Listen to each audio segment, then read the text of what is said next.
Bismillahirrahmanirrahim. Assalamualaikum warahmatullahi wabarakatuh. Alhamdulillah wassalatu wassalamu ala sayyidina Muhammadin Rasulillah wa ala alihi wa sahbihi wa mawalah wala haula wala quwata illa billah. Amma ba'd.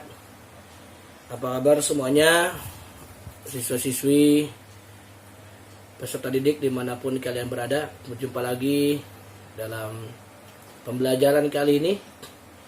Kita akan memulai dengan pada bab atau pertemuan yang kedua tentang empati ya, dan hormat kepada orang tua dan guru.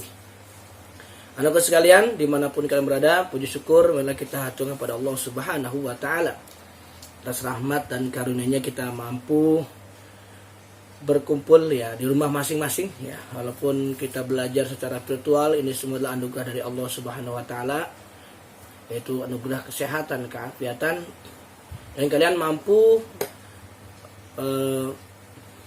melihat atau mengikuti pembelajaran pada hari ini. Itu semua adalah nikmat dari Allah Subhanahu wa Ta'ala. Selawat dan salam marilah kita curahkan kepada baginda Nabi besar kita Muhammad sallallahu alaihi wasallam. Anak-anak sekalian, pada pertemuan kali ini kita akan membahas tentang tadi empati serta menghormati orang tua dan guru. Ketika kita melihat keluarga yang bahagia, alangkah senangnya mereka saling menyayangi, menghormati, mengasihi, hidup saling berbagi. Ya, hidup saling berbagi juga itu adalah sebuah kehidupan yang sangat indah. Ada orang yang membutuhkan, ada orang yang memberikan. Jadi ada dua. Ada yang membutuhkan, ada yang memberikan. Ini sebuah kehidupan yang sangat indah. Ada yang membutuhkan, ada yang memberikan. Ada yang kekurangan, ada yang berlebihan. Yang berlebih memberikan kepada yang kekurangan. Hidup ini terasa sempurna jika semua ya saling memahami akan kebutuhan kehidupan ya masing-masing.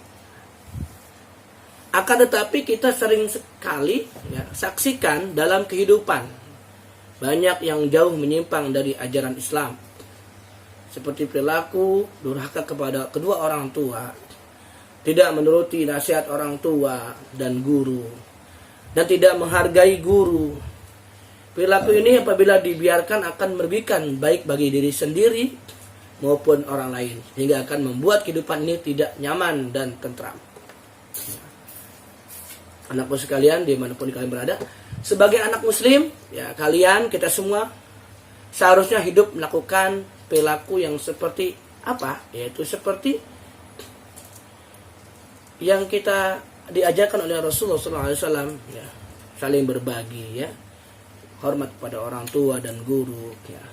Bahkan kita harus menasihati teman-teman yang sering melakukan perbuatan tersebut, perbuatan-perbuatan yang tercela, yang tidak melakukan perbuatan-perbuatan yang dianjurkan oleh Allah dan Rasulnya.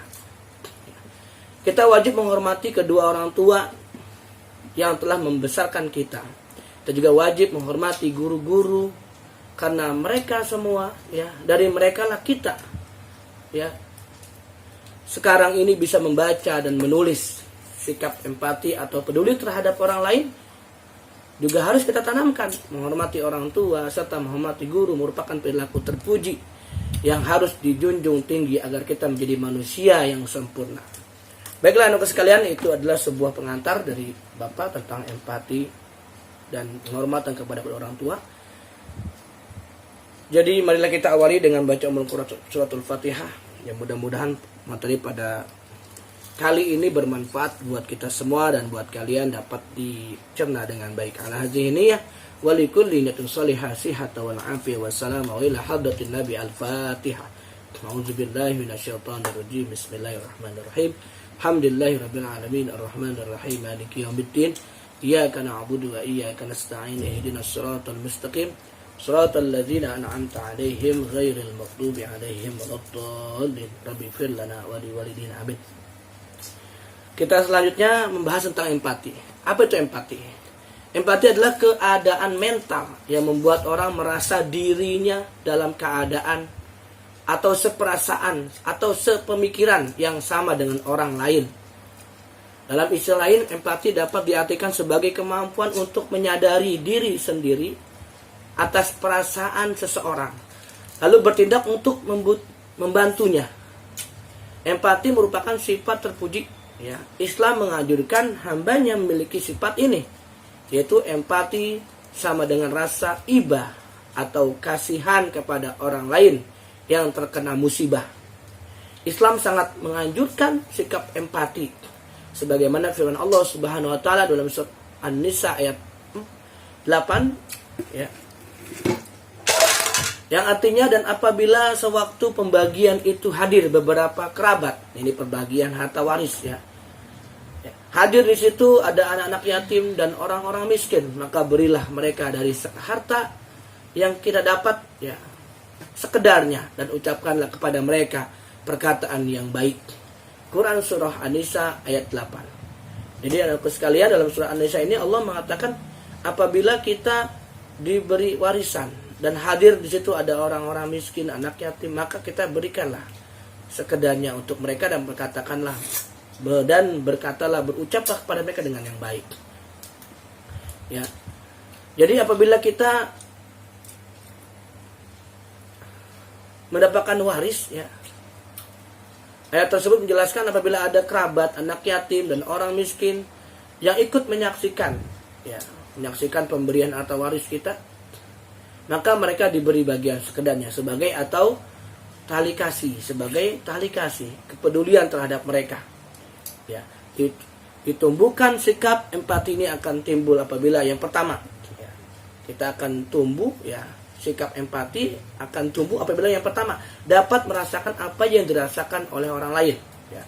Dapat dirasakan oleh apa yang kita rasakan oleh orang lain, ya. Dapat merasakan apa yang dirasakan oleh orang lain. Yang kedua, mampu menempatkan diri sebagai orang lain, ya. Yang ketiga, menjadi orang lain yang merasakan. Nah, ini akan kita timbul rasa empati kalau kita memiliki sikap seperti itu, ya. Sabda Nabi Muhammad SAW dari Musa radhiyallahu anhu, dia berkata dalam hadisnya, ya, al-mu'minu lil mu'mini kal bunyani yashuddu ba'duhu ba'dan, ya. Kata Rasulullah dalam hadis diriwayatkan oleh Abi Musa radhiyallahu anhu, Rasul bersabda, orang mukmin yang satu dengan yang lain bagai satu bangunan, ya, yang bagian-bagiannya saling mengokohkan. Hadis riwayat Bukhari. Hadis ini secara tidak langsung mengajarkan kepada kita untuk bisa merasakan apa yang dirasakan oleh orang lain, ya. Jadi kalau ada seorang mukmin sakit, kita ikut sakit, sehingga kita ingin membantu, menolong atau menjenguk, ya, berikan sesuatu, membela sungkawa. Ada sahabat, tetangga kena musibah, kita membantu, ya. Kita seperti kita yang sakit. Nah itu. Jadi kata Rasulullah, kalbunyani, seperti satu bangunan. Ya, kalbunyani, kita ini satu bangunan. Apabila yang satu rusak, maka semua akan rusak. Nah gitu. Kalbunyani yashuddu ba'duhu ba'dan. Ya. Yang satu dengan yang lainnya, satu sama lain saling menyempurnakan, saling mengokohkan. Nah, ya, seorang muslim itu sebagai ibatan dengan bangunan, ya. Kalau kita ada tiang yang satu rusak, kira-kira yang lain rusak nggak, ya? Ikut rusak. Nah untuk itu kita saling menyempurnakan. Ada teman kesusahan, kita kasih, kita berikan apa yang dibutuhkan, ya. Jangan kita masing-masing. Nah itu. Jadi pelajarannya seperti itu. Jadi kita empati, itu empati. Kalau kita ada teman kita sakit, kita jenguk, berarti kita empati. Ada teman kita musibah, kita datang, kita hadir. Kita memberikan sebuah support dalam keadaan mereka kena musibah. Itu namanya kita empati, ya, kasihan, sehingga kita mau membantu apa yang diperlukan. Nah, itu namanya empati. Nah, kalaupun kita gembira, teman gembira, kita pun ikut gembira, ya. Sebaliknya, ada teman gembira, kita ikut gembira, namanya empati juga, ya. Itu seperti itu. Allah Subhanahu wa taala menyuruh umat manusia untuk berempati terhadap sesamanya, ya. peduli dan membantu antar sesama yang membutuhkan. Allah Subhanahu wa taala sangat murka kepada orang-orang yang egois dan sombong. Perilaku empati dalam kehidupan sehari-hari dapat diwujudkan dengan cara yang pertama, peka terhadap perasaan orang lain. Ya. Peka, tahu peka? Ya. Peka itu kita merasa kok seperti itu ya, kesian ya, perasaan kita peka. Kita merasakan kalau orang lain merasakan senang atau susah, itu peka namanya. Membayangkan, yang kedua membayangkan seandainya aku jadi dia gimana ya, gitu. Nah ini akan timbul nanti empati. Kalau kita membayangkan kalau saya jadi dia gimana ya, pasti kita susah ya. Kita misalkan rumah kebakaran ya, itu bagaimana rasanya kalau rumah kita kebakaran ya, pasti kita membutuhkan pertolongan, berarti kita kesulitan. Itu. Yang ketiga, berlatih mengorbankan milik sendiri. Nah ini latihan ya, berlatih mengorbankan milik sendiri ya. Wa atal mala ala hubbihi, nah itu kan, berikanlah sebagian, wa atal mala, harta, ala hubbihi, atas harta yang disukai oleh kita. Kali-kali kita korbankan harta yang kita sukai ya. Itu latihannya seperti itu. Wa atal mala ala hubbihi zawil qurba. Yang pertama kan kita disuruh tuh memberi bantuan dari harta kita itu dengan yang kita cintai. Harta udah pasti kita cintai ya. Semua pasti ya. Duit misalkan, duit ya. Zaman sekarang orang cinta kepada uang ya. Siapa yang gak butuh uang ya, manusia. Itu berarti kan harta yang dicintai. Kali-kali kita berikan anak yatim, kita punya uang jajan kita sisihkan untuk anak yatim minggu setengah. Itu adalah pelatihan, mengorbankan milik kita sendiri ya. Kalian misalkan lagi pandemi kan nggak sekolah, uang jajannya kalian celengin. Hasil celengan itu kamu bagi dua, yang satu buat kamu, buat kalian, yang satu buat anak yatim. Itu adalah mengorbankan milik sendiri ya. Ini latihan ya. Dengan cara latihan insya Allah kita menjadi orang yang empati. Yang keempat, membahagiakan orang lain. Nah, kita berlatih bagaimana caranya orang bahagia. Nah, itu adalah empat cara ya, agar kita dapat mewujudkan ya, menjadi seorang yang empati. Siapakah orang yang paling dekat dengan kamu sejak lahir? Tentu kedua orang tuamu. Nah, ini adalah kita akan membahas tentang hormat pada orang tua. Orang tua adalah bagian daripada hidup kita ya. Siapakah orang yang paling dekat dengan kamu sejak lahir? Ya, tentunya orang tua. Mereka lah yang membawa kamu ke dunia ini dengan izin Allah Subhanahu wa taala. Tanpa mereka kita tidak ada di bumi ini ya. Tanpa mereka tidak ada di dunia ini ya. Gitu. Jasa mereka besar sehingga kamu tidak akan mampu menghitungnya. Antara lain, yang pertama, ibu mengandung dengan penuh susah payah ya. Kemudian melahirkan dengan mempertaruhkan nyawanya ya. Dalam Quran surah Luqman ya, dalam Al-Quran dikatakan Allah dalam Quran surat Al-Luqman mengatakan, Rasul Allah Subhanahu wa taala mengatakan ibu kita mengandung ya, melahirkan ya, fi amaini ya, 2 tahun kita dirawat, disusui gitu ya. Fi amaini aniskurli wali walidaik ya. Kata Allah, aniskurli, bersyukurlah kamu kepadaku, aniskurli wali walidaik, dan bersyukurlah kamu kepada kedua orang tua ya. Dalam Al-Quran, wa wasainal insana fi walidaini hamalathu ummuhu fi walidaini ya, ibu ya di situ. Walidaini dua orang tua. Hamalathu ummuhu. Nah, tuh. Hamalathu ummuhu, ibumu yang mengandung. Hamalat itu mengandung. Wahnan ala wahni wa fisaluh. Oh. Susah payah dan lebih payah lagi.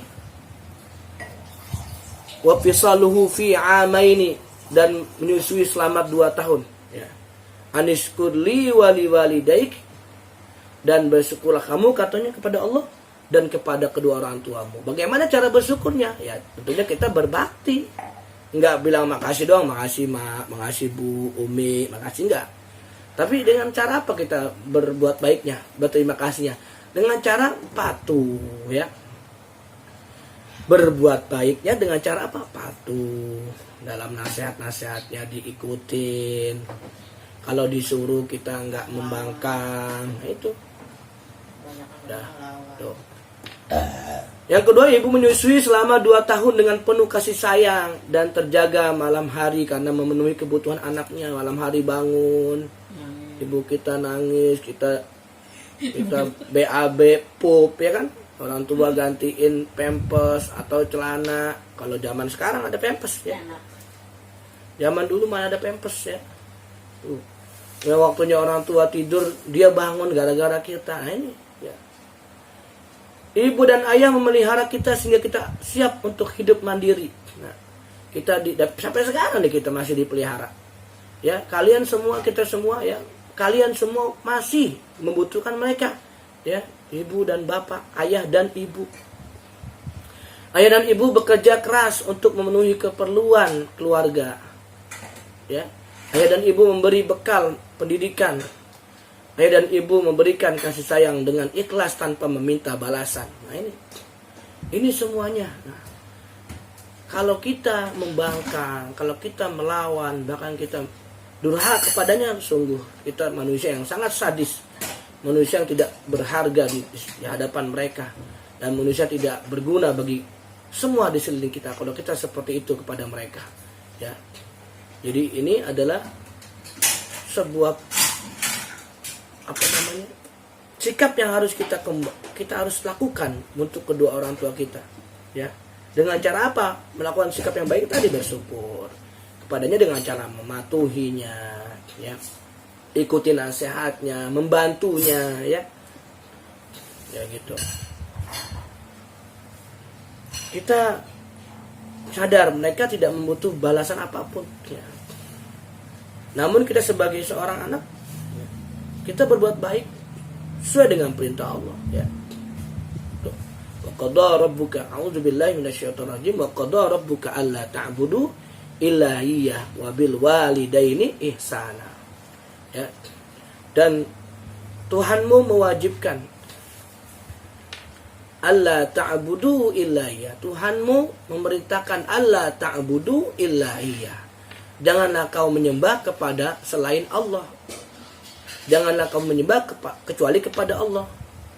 Wabil walidaini ihsana, dan berbuat baiklah kepada Allah, kepada kedua orang tua, ya.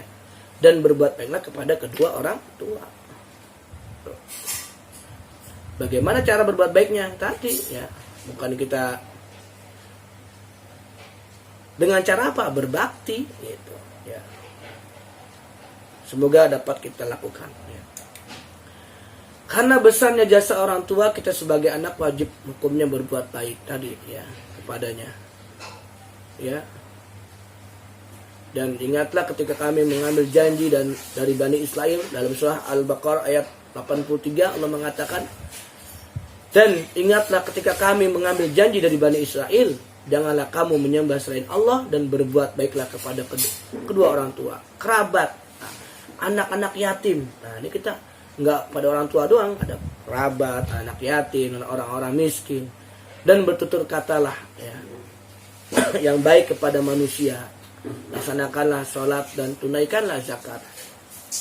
Tetapi kemudian kamu berpaling, mengingkari kecuali sebagai kecil dari kamu, dan kamu masih menjadi pembangkang. Auzubillahi min dzalik. Ya, ada sebagai kecil mereka pembangkang, ya. Nah, ini kita diperintahkan untuk apa? Berbuat baik kepada orang tua. Menyembah dulu, menyembah kepada, janganlah kita menyembah kepada selain Allah. Yang kedua, kita berbuat baik pada orang tua, kerabat, anak yatim, dan orang-orang miskin. Dan bertutur katalah yang baik kepada manusia, laksanakanlah sholat dan tunaikanlah zakat. Tapi kemudian kamu berpaling. Nah, ada yang berpaling, sebagian mereka, ya, kecil, ya, sebagian mereka pada taat. Yang mudah-mudahan kalian, kita semua sebagian menjadi bagian daripada orang-orang yang taat kepada kedua orang tua dan Allah Subhanahu wa taala, serta berbuat baik pada sesama, ya. Pada penggalan ayat, Allah Subhanahu wa taala menegaskan bahwa kita harus berbuat baik kepada kedua orang tua. Terkait dengan ini, Imam Abu Daud dan Baihaqi meriwayatkan sebuah hadis dari Abdullah bin Amr sebagai berikut. Ya. Seseorang datang kepada Rasulullah dan berkata, aku akan berbaiat kepadamu ya Rasulullah untuk berhijrah. Dan aku tinggalkan kedua orang tuaku dalam keadaan menangis. Rasulullah SAW bersabda, kembalilah kamu, pulang kepada kedua orang tuamu. Dan buatlah dia tertawa, sebagaimana engkau telah membuat keduanya menangis. Nah, jadi Rasulullah menganjurkan untuk berbuat baik kepada orang tua. Tidak disuruh tinggalin orang tuanya, tapi Rasulullah suruh pulang tuh tadi. Ya. Orang yang tadi mau hijrah disuruh pulang kamu. Jangan kau buat orang tua menangis, tapi berbuatlah mereka tertawa. Ya, hadis diriwayatkan oleh Baihaqi. Nah, jadi Rasulullah aja menganjurkan untuk menyenangi orang tua, bukan berhijrah ketika itu. Ya, jadi sungguh ya perbuatan yang wajib kita lakukan pada kedua orang tua kita. Hadis di atas menegaskan kepada kita agar tidak sekali-kali mengecewakan kedua orang tua kita.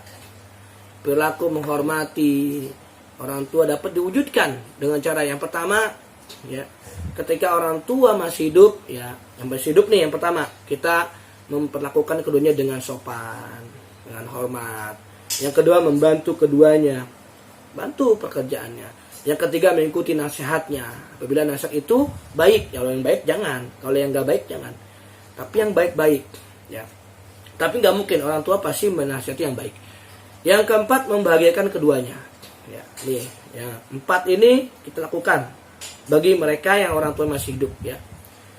Yang kedua, ketika orang tua sudah meninggal, yang pertama apa? Jika keduanya muslim, kamu dapat mendoakan mereka setiap saat. Yang udah kita diajarin sama para ulama, para Rasulullah SAW mengajar kita dengan cara berdoa, Rabbighfirli wali walidayya warhamhuma kama rabbayani shaghira. Dengan cara itu, Rabbighfirli wali walidayya warhamhuma kama rabbayani shaghira. Ya. Yang artinya, ya Allah, ampunilah aku dan kedua orang tuaku dan rahmatilah mereka sebagaimana keduanya telah memeliharaku pada waktu kecil. Ya, itu yang pertama, doain. Yang kedua, melaksanakan wasiatnya. Kalau orang tua pernah wasiat, nah nanti kalau ibu atau bapak sudah nggak ada, kamu jaga ya adik-adik. Kalau kita seorang abang atau seorang kakak, atau nah jangan lupa ya sholat. Nah itu udah wajib tuh. 2 berarti kewajibannya. Sholat wajib kan. Apalagi wasiat orang tua, 2 berarti kewajibannya. Udah diwasiatin jangan lupa sholat. Yang kedua, sholat itu wajib, ya. Ya. Pokoknya segala wasiat yang baik dikerjain. Yang ketiga, menyambung dan melanjutkan silaturahim yang dahulu sudah dilakukan oleh kedua orang tua. Ya. Disambung kerabat-kerabatnya. Ya, jangan kita musuhin saudara-saudaranya, paman, bibi, apalagi kakek, ya, orang tuanya orang tua kita, ya. Tuh. Sahabat-sahabat orang tua siapa nih? Ya, didatengin. Menjaga nama baik, ya. Jangan kita orang tua kita udah meninggal kita sebarin keburukan orang tua kita. Jangan, kita sebarin yang baik-baik. Menjaga nama baiknya. Kalau ada yang buruk, kita tutupin keburukan orang tua kita selama hidupnya. Jangan kita sebarin keburukannya, ya. Nah, itu cara berbuat baik pada orang tua yang sudah tidak ada. Kita harus berbuat baik atau berbakti kepada orang tua kita. Juga diperintahkan untuk berbuat baik kepada guru. Nah, guru adalah orang tua kita kedua. Ya. Kalau yang udah menikah, ya ketiga berarti. Kalau kalian belum menikah semuanya nih, guru adalah orang tua kalian kedua setelah orang tua kalian di rumah. Nah, jadi guru pun harus kita hormati, ya. Gurulah yang telah mendidik dan mengajarkan ilmu kepada kita semua. Sebagai pendidik, guru membentuk kita menjadi manusia beriman kepada Allah, mengerti baik dan buruk, berbudi pekerti luhur, dan menjadi orang yang bertanggung jawab baik kepada diri sendiri, masyarakat, bangsa maupun negara. Gurulah yang menjadikan kita orang yang pandai, ya, dan memahami ilmu pengetahuan. Dengan demikian kita akan memperoleh kedudukan yang tinggi di hadapan Allah Subhanahu wa taala. Sebagaimana firman-Nya, yarfa'illahu a'udzubillahi minasyaitonir rajim, yarfa'illahu alladhina amanu minkum walladzina utul ilma darajat. Allah akan meninggikan orang-orang yang beriman di antara kamu dan orang-orang yang berilmu pengetahuan beberapa derajat. Guru itu tinggi derajatnya, mereka berilmu. Untuk itu hormati, patuhi ya guru. Surah Al-Mujadalah ayat 11. Cara berbakti kepada guru, diantaranya yang pertama kita mengucapkan salam apabila bertemu. Assalamualaikum Pak, Assalamualaikum Bu, ya, yang sopan. Cium tangannya kalau bisa, ya. Kalau yang perempuan, misalkan kalau guru perempuan cium tangan, kalau mau guru laki-laki kalau mau cium tangan silakan, kalau tidak ya begini, ya kan? Ya, kalau kita punya wudu, ya untuk yang perempuan. Kalau sama guru laki-laki. Kalau yang laki-laki sama guru laki-laki cium tangan. Yang kedua, memperhatikan apabila diajak bicara di dalam dan di luar kelas. Kalau guru lagi bicara diperhatikan, atau guru lagi mengajar diperhatikan. Jangan kita cuekin, guru lagi nerangin ilmu, nerangin pelajaran kalian cuekin. Nah ini ya adalah siswa yang tidak sopan ya. Yang ketiga, rendah hati, sopan dan menghargai di hadapan guru, sopan. Walaupun mungkin perasaan kita, guru itu masih pintar saya misalkan ya, kita rendah hati kita. Tapi nggak mungkin ya, semua guru pintar-pintar ya. Ya, kita rendahin hati kita kepada guru, sopan dan menghargai. Yang keempat, melaksanakan nasihatnya ya. Tuh. Yang kelima, melaksanakan tugas belajar dengan ikhlas. Kerjain tugas belajar dengan ikhlas. Dengan penuh keikhlasan, dengan penuh tanggung jawab. Ya. Nah, ini pelajaran yang barusan kita pelajari tentang empati dan hormat kepada orang tua dan guru. Intinya kita sebagai manusia ya wajib menghargai orang-orang yang di sekitar kita, apalagi kedua orang tua kita ya. Kita wajib peduli kepada sesama, kawan, sahabat, tetangga dan siapapun. Dan kita wajib menghormati guru ya. Patuh dan setia kepada guru, dan kita ikhlas belajar dan mengerjakan tugas-tugas yang diberikannya. Insya Allah kita menjadi manusia yang berbudi baik, berkutil luhur, dan Allah ridhoi, dan kita menjadikan manusia-manusia yang berilmu dan berakhlak karimah. Amin ya rabbal alamin. Inilah yang dapat saya sampaikan pelajaran pada hari ini tentang empati dan hormat pada orang tua dan guru ya. Mudah-mudahan kita semua mampu melaksanakan apa yang kita pelajari pada hari ini ya. Marilah kita baca Al-Fatihah untuk menutupi ya pembelajaran pada hari ini ya. Mohon sekiranya dikerjain semua tugas-tugas yang diberikan pada guru-guru ya melalui virtual pada saat ini. Hanya kalian yang mampu melakukan pekerjaan dengan baik, karena guru-guru ada memiliki keterbatasan dalam memantau ya pekerjaan kalian. Untuk itu kalianlah, diri kalian sendiri yang mau sukses, ayo kerjakan ya.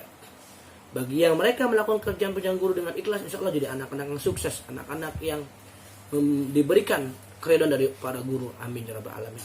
Ayo kita baca Al-Fatihah, mudah-mudahan Allah berikan apa yang kita niatkan. Ala hadhihi niyah Al-Fatihah. A'udzubillahi minasyaitonirrajim. Bismillahirrahmanirrahim. Alhamdulillahirabbil alamin, arrahmanir rahim, maliki yaumiddin. Iyyaka na'budu wa iyyaka nasta'in. Ihdinas siratal mustaqim. Siratal ladzina an'amta 'alaihim ghairil maghdubi 'alaihim waladdallin. Rabbighfir lana wa li walidina. Amin. Baik anak-anakku sekalian, mudah-mudahan pelajaran kali ini bermanfaat. Mari kita tutup dengan kafaratul majlis. Subhanakallahumma wa bihamdika asyhadu an la ilaha illa anta astaghfiruka wa atubu ilaik. Terima kasih. Wassalamualaikum warahmatullahi wabarakatuh.